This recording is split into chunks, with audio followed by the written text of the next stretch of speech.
knows as a real estate developer in New York. He knows the difference between owning and leasing. I've been to Greenland just a few months ago. There's nothing that we need to accomplish we couldn't do by reopening the bases that the U.S. has had there for That's years. exactly what I was going to ask Ambassador Lute. I mean, the national security concerns, there are national security concerns, but is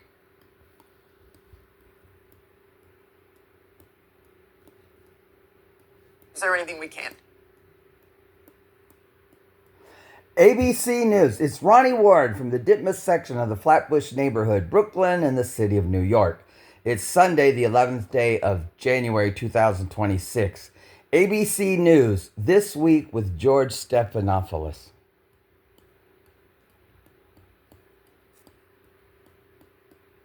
That's right. I mean, we have national security concerns in and around Greenland. I mean, the Arctic Sea is becoming increasingly trafficable because of ice melting and so forth, the security of the North Atlantic, the potential for tapping critical minerals in Greenland. All of these are important. But this is an open door, Martha. And I wish the president would consider simply walking through it rather than blowing it down. And David, we have like 10 seconds. Just wrap up your thoughts of what that was like in the Oval Office. You know, a lot of people thought that Donald Trump was an isolationist. He's anything but. He's an interventionist, and we have discovered that he's got some imperial tendencies to him. And they've all been on display, and he's around for the next 3 years, and I think you'll probably see more. Probably will. Thanks for joining us this morning. I think it's very offensive that the White House used taxpayer dollars and the taxpayer website to blame Capitol Hill police for what happened on January 6th. I mean, I understand the revisionist history that the president has tried to promote, but I think the overwhelming majority of the American people know what they saw that day, and I know what I saw that day. Former Vice President Mike Pence criticizing the new White House website unveiled on Tuesday, the 5-year anniversary of the January 6th attack on the U.S. Capitol.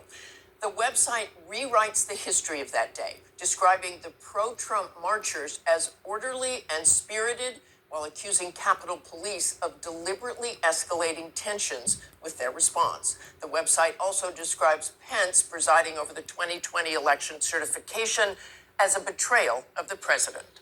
The Roundtable is up next. We'll be right back.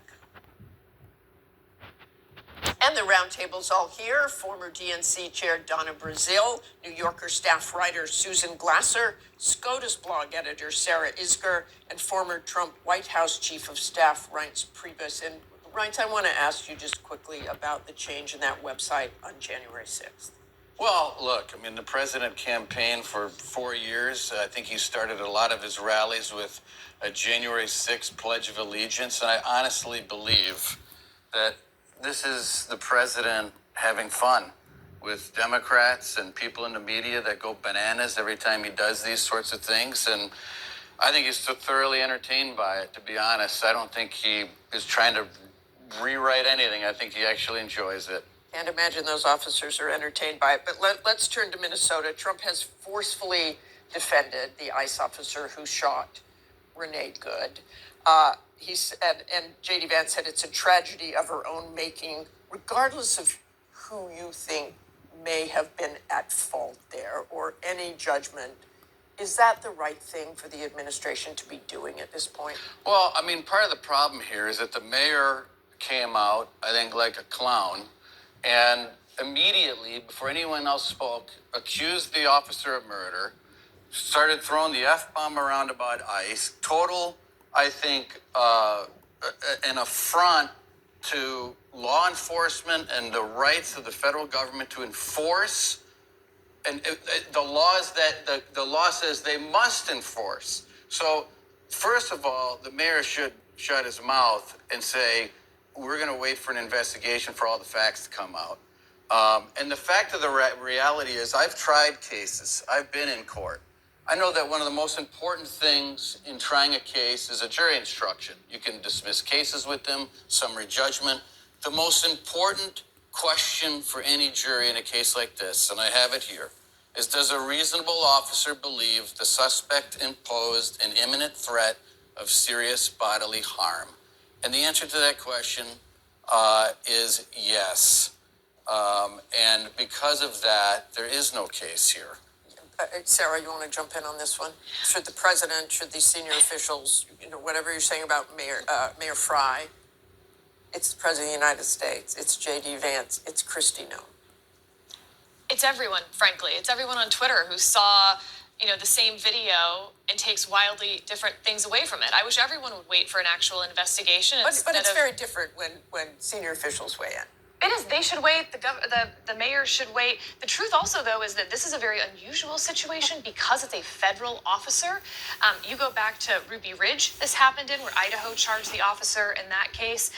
Back to James Meredith, when U.S. Marshals were in Mississippi trying to enroll James Meredith, there was a riot that used tear gas, and that Mississippi charged the marshal.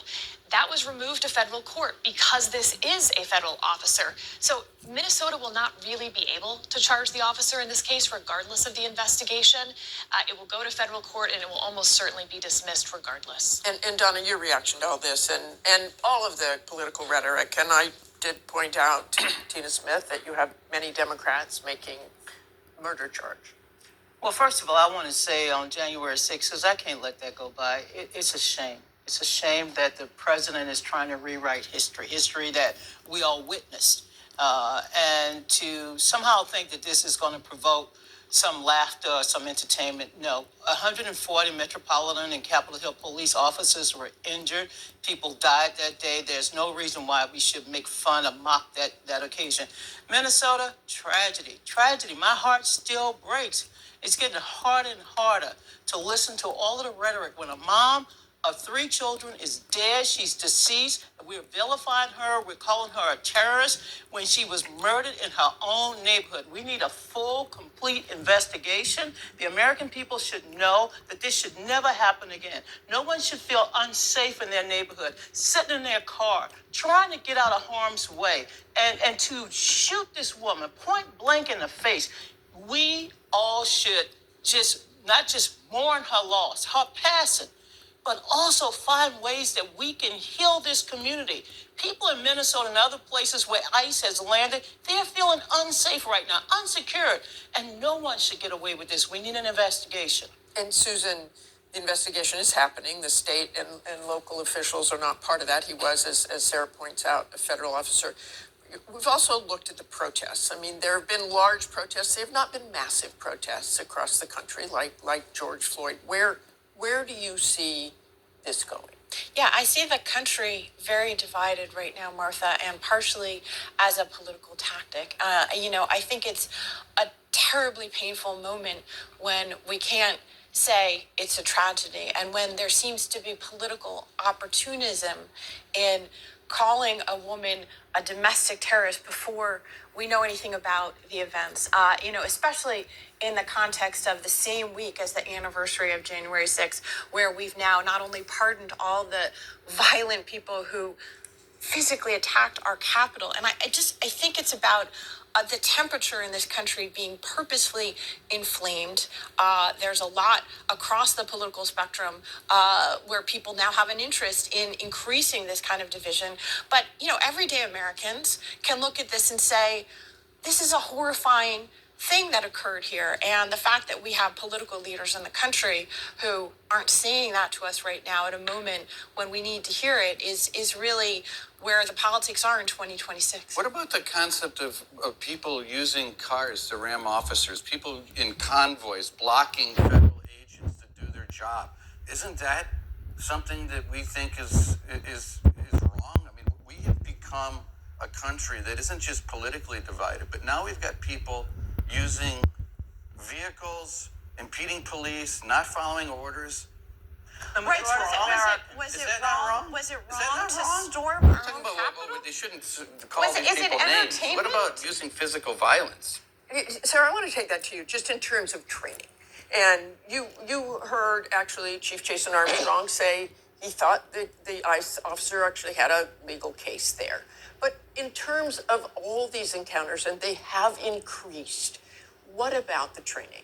Yeah, I've been involved in several police-involved shooting investigations at the Department of Justice, and one of the first things that you look to in any investigation is what was the officer trained to do, because it informs what a reasonable officer would do in this situation. 15% or so of in-the-line deaths are caused by cars, are caused by vehicles. Every officer is trained, as that man said, to avoid the danger of a vehicle. There's no question he shouldn't have been in front of that vehicle at that time. But the Supreme Court has also said we do look to the totality of circumstances, including the fact that in that moment he was in front of the vehicle as that vehicle is moving. So legally, I think it is a relatively clear case once it gets to federal court. But politically, it really highlights, I think, the divide that this country feels, that everyone rushed to their political priors when they saw that video. And Susan, I want to ask you quickly just on foreign news, and we've had a lot of it, obviously, this week. Venezuela, Greenland. You had a very interesting article this week. A piece said why Donald Trump wants Greenland and everything else. You know, Martha, it's interesting. When we interviewed President Trump a few years ago about Greenland, which was a preoccupation in his first term as well, he gave this very interesting comment. He essentially said, well, I'm a real estate developer, and I looked on the map, and it's massive, and we just ought to have it. You combine that with that remarkable comment that you played earlier about ownership being different.